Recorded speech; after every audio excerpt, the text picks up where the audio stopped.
नमस्कार दोस्तों। आज के इस नए एक्सप्लेनर में हम एक ऐसी प्रॉब्लम को सॉल्व करने वाले हैं जिसने कभी ना कभी हर डेवलपर का दिमाग जरूर खराब किया है। अचानक होने वाले C# प्रोग्राम क्रैश। जब बहुत मेहनत से कोई कोड लिखा जाता है और वो बीच में ही अचानक टर्मिनेट हो जाता है तो सच में बहुत निराशा होती है। आज का हमारा मिशन यही है कि हम समझें कि अपने कोड को इन अनपेक्षित दुर्घटनाओं से कैसे सुरक्षित रखा जा सकता है। तो चलिए बिना किसी देरी के सीधे इसमें डाइव करते हैं। चलिए जल्दी से आज के इस स्ट्रक्चर पर नजर डाल लेते हैं। हम शुरुआत करेंगे कोड एरर्स की सच्चाई से, फिर देखेंगे कंपाइल टाइम बनाम रन टाइम, एक्सेप्शन की बनावट, ट्राई कैच का सेफ्टी नेट और अंत में जानेंगे कि इसके आगे क्या आता है। तो चलिए शुरू करते हैं हमारे पहले सेक्शन से, the reality of code errors. देखिए, कोड लिखना और गलतियां होना ये दोनों बिल्कुल साथ साथ चलते हैं। एरर CS1002 सेमीकोलन एक्सपेक्टेड एक क्लासिक उदाहरण है। मान लीजिए एक वेरिएबल डिफाइन करते समय अंत में एक छोटा सा सेमीकोलन छूट गया और बम, सिस्टम तुरंत इस गलती को पकड़ लेता है। C# में हर स्टेटमेंट के अंत में एक सेमीकोलन होना जरूरी है, वरना कंपाइलर को समझ ही नहीं आता कि लाइन खत्म कहाँ हो रही है। टेक्निकल भाषा में इसे कंपाइल टाइम एरर कहा जाता है। ये एक सिंटैक्स की गलती है जिसे कंपाइलर प्रोग्राम के रन होने से पहले ही पकड़ लेता है। सोचिए, कंपाइलर एक बहुत ही सख्त सिक्योरिटी गार्ड की तरह काम करता है जो कोड के सिंटैक्स को वेरीफाई करके टूटे हुए कोड को एग्जीक्यूट होने से ही रोक देता है। अब आते हैं अपने दूसरे सेक्शन पर, कंपाइल टाइम बनाम रन टाइम। लेकिन सोचिए, अगर सिंटैक्स बिल्कुल परफेक्ट हो तब भी क्या कोड पूरी तरह सुरक्षित है? बिल्कुल नहीं। यहीं पर एक बहुत ही दिलचस्प तुलना सामने आती है। एक तरफ कंपाइल टाइम एरर्स हैं जो सिंटैक्स से जुड़े होते हैं और प्रोग्राम को रन होने से पहले ही सेफली ब्लॉक कर देते हैं। लेकिन दूसरी तरफ रन टाइम एरर्स हैं। ये लॉजिक या डेटा इनपुट की समस्याएं हैं जो बहुत देर से सामने आती हैं, यानी जब प्रोग्राम एक्चुअल में चल रहा होता है, और इनका सीधा नतीजा होता है प्रोग्राम का भयानक तरीके से क्रैश होना। चलिए इस रन टाइम क्रैश की क्रोनोलॉजी को समझते हैं। स्टेप 1, यूजर ने वेरिएबल बी के लिए 0 इनपुट कर दिया। स्टेप 2, सिस्टम ने ए को बी से डिवाइड करने की कोशिश की। अब गणित के बेसिक नियमों के अनुसार किसी भी संख्या को 0 से भाग नहीं दिया जा सकता, तो स्टेप 3 में system dot divide by 0 exception trigger हो जाता है और स्टेप 4 प्रोग्राम अचानक वहीं दम तोड़ देता है, एकदम एब्रप्टली टर्मिनेट हो जाता है। अब बढ़ते हैं सेक्शन 3 की तरफ, एनाटॉमी ऑफ एन एक्सेप्शन।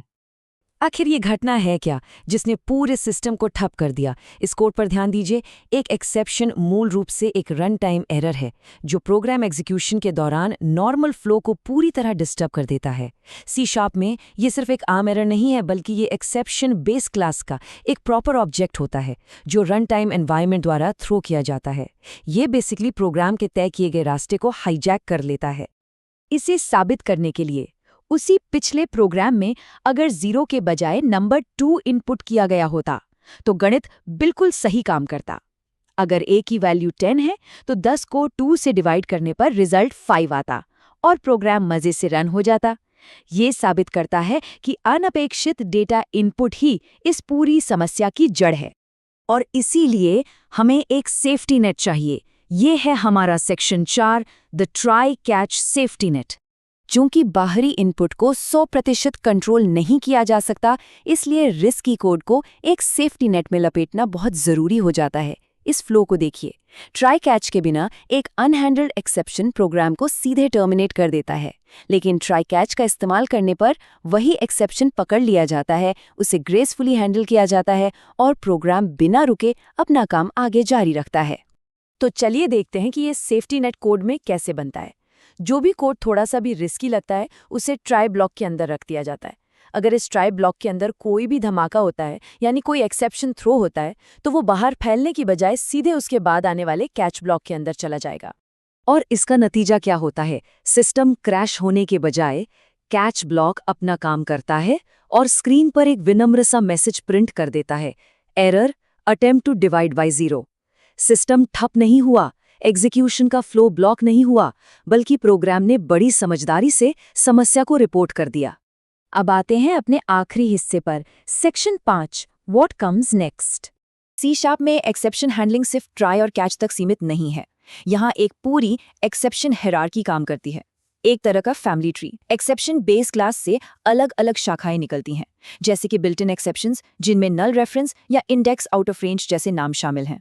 और अगर जरूरत पड़े तो बिजनेस लॉजिक के लिए आप अपने खुद के कस्टम एक्सेप्शंस भी बना सकते हैं। इसके अलावा एक बहुत ही इंपॉर्टेंट टूल है फाइनली ब्लॉक। फाइनली ब्लॉक हमेशा एग्जीक्यूट होता है, चाहे ट्राई ब्लॉक में कोई एरर आए या ना आए। इसे हम डेटाबेस कनेक्शंस क्लोज करने या मेमोरी क्लीनअप जैसे जरूरी रिसोर्स मैनेजमेंट के लिए इस्तेमाल करते हैं, ताकि क्रैश की स्थिति में भी सिस्टम रिसोर्सेज ब्लॉक ना हो। तो आज के इस एक्सप्लेनर को खत्म करने से पहले एक बड़ा सवाल पीछे छूट जाता है।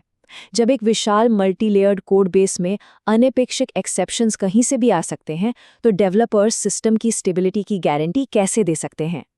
ट्राई कैच सिर्फ एक टूल या सिंटैक्स नहीं है, ये एक माइंडसेट है। ये पहले से ये सोचने की कला है कि क्या गलत हो सकता है। इन एडवांस टूल्स को सीखते रहिए और अपने सिस्टम्स को हमेशा क्रैश प्रूफ बनाते रहिए।